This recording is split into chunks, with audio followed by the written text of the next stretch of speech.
یہاں اپنے بارے میں ایک ضروری بات بتاتا چلوں کہ میں ایک نہایت شریف اور سلجھا ہوا انسان تھا اور ہمیشہ رہوں گا، لیکن کبھی کبھی شریف اور اچھے انسان بھی دھوکے میں آ کر اپنی بے وقوفی سے ایسی حماقت کر بیٹھتے ہیں جو حقیقت میں انہیں بالکل زیب نہیں دیتی۔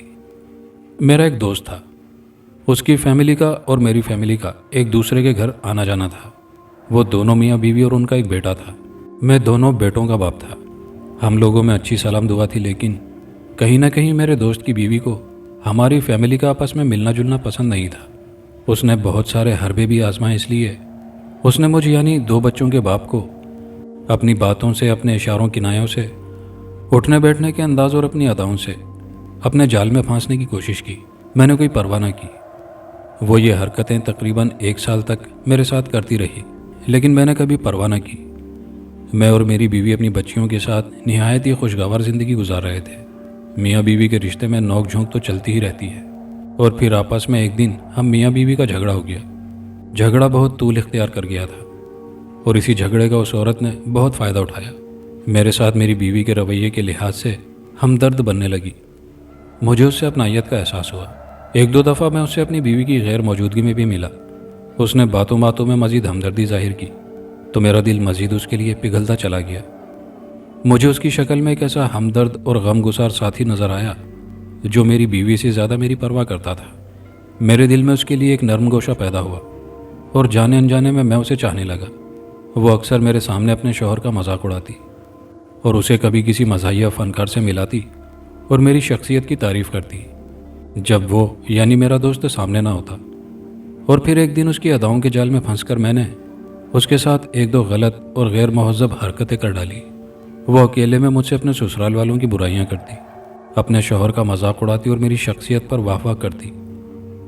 اور پھر ایک دن نہ جانے کیا ہوا کہ اس نے فوراً اپنے شوہر کو اس کے آفس میں فون کر کے یہ کہہ ڈالا کہ آج تمہارا دوست آیا تھا، اور جب میں نے اسے چائے دی تو اس نے میرے ساتھ بدتمیزی کی اور غلط باتیں کرنے لگا۔ بس اس کے بعد کیا تھا، پکی دوستی بدترین دشمنی میں تبدیل ہو گئی۔ مجھے میرے دوست نے بہت ذلیل و رسوا کیا اور مجھ سے نفرت کرنے لگا۔ ہمارا ایک دوسرے کے ہاں آنا جانا ہمیشہ کے لیے بند ہو گیا۔ یہی نہیں بلکہ دوست کی بیوی نے یہ بات اوروں سے بھی کہی تو میری بیوی بھی مجھ سے متنفر ہو گئی۔ میں نے اس سے بھی معافی مانگی۔ بہرحال اس کی مہربانی ہے کہ وقت گزرنے کے ساتھ ساتھ اسے احساس ہو گیا کہ میں واقعی برا انسان نہیں ہوں، بس مجھ سے بھولے میں غلطی ہو گئی۔ آئندہ کبھی میں ایسی حرکت کے بارے میں سوچوں گا بھی نہیں۔ کہیں نہ کہیں وہ بھی سارے حالات سے اندازہ لگا چکی تھی کہ کوئی سامنے سامنے اچھا بننے کا ڈرامہ کر کے اندر ہی اندر ہماری جڑیں اکھاڑنے کی کوشش کر رہا تھا۔ بہرحال میری فیملی کا دوست کی فیملی کے ہاں آنا جانا قطعی بند ہو گیا تھا، اور اللہ کی مہربانی سے میرا گھر اجڑنے سے بچ گیا، اور اب ہم ہنسی خوشی زندگی گزار رہے ہیں۔ بس اکثر اوقات میری بیوی اس واقعے کا کسی نہ کسی انداز میں اظہار ضرور کر دیتی ہے، جان بچی سو لاکھوں پائے، لوٹ کے بدھو گھر کو آئے۔ اب اصل کہانی ہے۔ اچھا تو اس سارے مسئلے کا حل کیا ہے؟ آپ کیا چاہتی ہیں؟ آپ کس طرح یہ دنیا چھوڑیں گی جس سے آپ کا واسطہ نہیں؟ آپ کے بیٹے کو دوسری دنیا میں آپ کی ضرورت ہے، آپ یہاں سے چلی جائیں۔ اصل گناہ گاروں سے تو آپ انتقام لے ہی چکی ہیں۔ نہیں، جب تک اس برائی کا جڑ سے خاتمہ نہیں ہو جاتا میرا انتقام پورا نہیں ہوگا۔ میں یہاں سے نہیں جاؤں گی۔ میرا معصوم بچہ ظلم کے ہاتھوں مرا، میرے ساتھ میرا شوہر بھی اس دنیا میں نہ رہا۔ جب میری موت کے بعد میرے شوہر گھر آئے تو صدمہ برداشت نہ کر سکے اور دل کا دورہ پڑنے سے انتقال کر گئے۔ میرے بیٹے کو اس دنیا میں میری ضرورت تھی تو اسے ماں نہیں ملی۔ وہ ماں کی ممتا کے لیے خوف سے تڑپ تڑپ کر مر گیا۔ اب صرف میرا انتقام زندہ ہے، اور جب تک برے لوگ ہیں میں ادھر ہی ہوں۔ وہ غضبناک ہو رہی تھی۔ یہ ٹھیک نہیں ہے کہ آپ اپنے انتقام کے بعد بھی مردوں کو بہکاوے میں لا کر غلط کام پر آمادہ کرتی ہیں۔ آپ کو ایسا نہیں کرنا چاہیے۔ ہر انسان برا انسان نہیں ہوتا۔ میں بھی برا انسان نہیں ہوں، لیکن شاید میں بھی آپ کے بہکاوے میں آ کر کچھ غلط کر بیٹھتا تو آپ بھی مجھے ختم کر ڈالتی، لیکن میں بچ گیا، اس لیے کہ پہلے بھی زندگی میں ایک دفعہ دھوکہ کھا چکا ہوں اور سبق حاصل کر چکا ہوں۔ خوب، بہت خوب۔ جو شیطان کے بہکاوے میں آ کر برا کام کرتا ہے وہ برا انسان نہیں ہوتا۔ مجھے یہ بتاؤ، وہ اچھا انسان شیطان کے بہکاوے میں آ کر گناہ کرتا ہے؟ نہیں نا، اس لیے کہ اسے پتہ ہے اس سے میں گناہ گار ہو جاؤں گا۔ جب اچھے انسان کا نفس اسے بھڑکا کر کسی غلط کام پر آمادہ کرتا ہے تو وہ شیطان پر سارا الزام لگا دیتا ہے، اپنے گندے نفس کو ملامت نہیں کرتا، اپنے ضمیر کو لعنتاں نہیں کرتا، اچھا کام کیا تو اپنی محنت ہے، اس کو اس وقت اللہ کی عنایت یاد نہیں رہتی۔ برا کام کیا تو شیطان کا قصور ہے، اور کہتا ہے کہ میں تو ایک اچھا انسان ہوں، یہ سب شیطان کا کیا دھرا ہے۔ وہ غصے سے بھڑکنے لگی تھی۔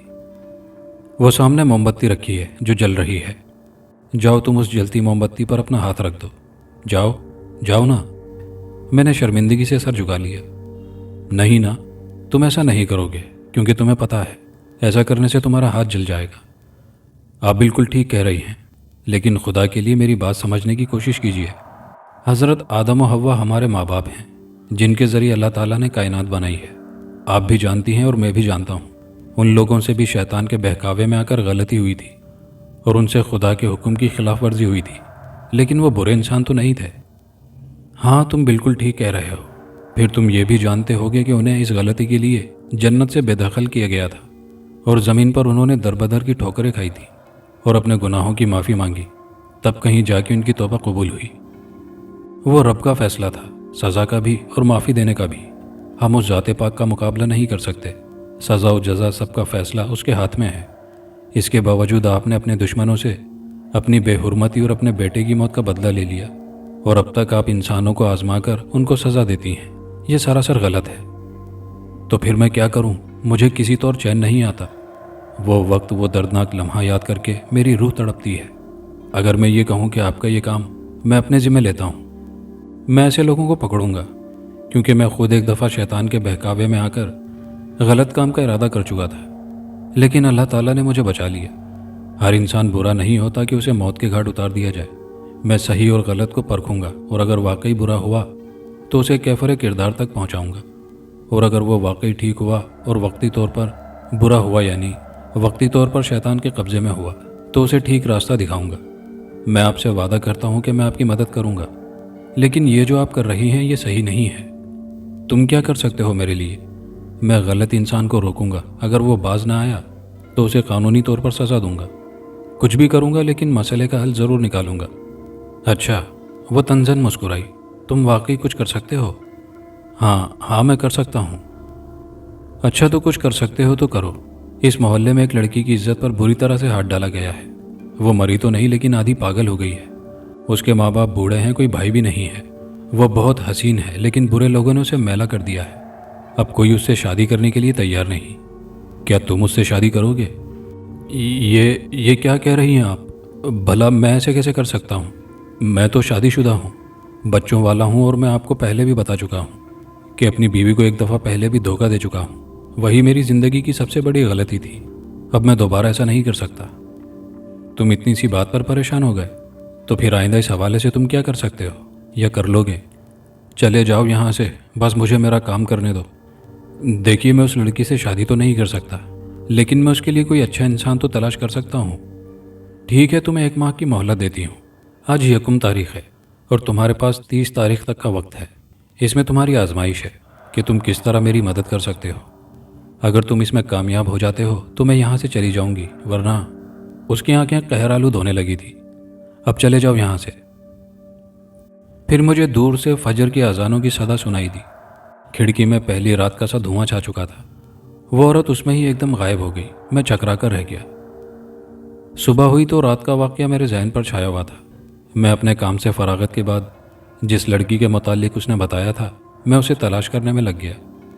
خیر، خدا خدا کر کے مجھے اس لڑکی کا گھر، جس کے ساتھ بدسلوکی ہوئی تھی، بالآخر پتہ چل ہی گیا۔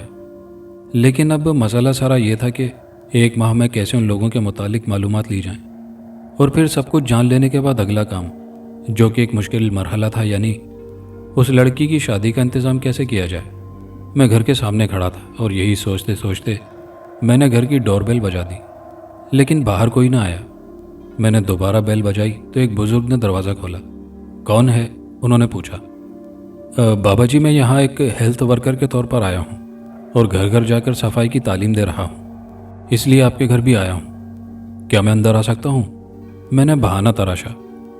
ٹھہرو برخوردار، میں دوسرے کمرے کا دروازہ کھولتا ہوں، وہ ڈرائنگ روم کی طرف اشارہ کرتے ہوئے بولے۔ میں نے بھی اس بات میں سر ہلا دیا اور سوچنے لگا کہ شریف اور غریب لوگ جلد باتوں میں آ جاتے ہیں، اس لیے کیونکہ غریب لوگ لالچ میں آ کر بے وقوف بنتے ہیں، اور شریف اپنی شرافت کی وجہ سے دھوکہ کھا جاتا ہے۔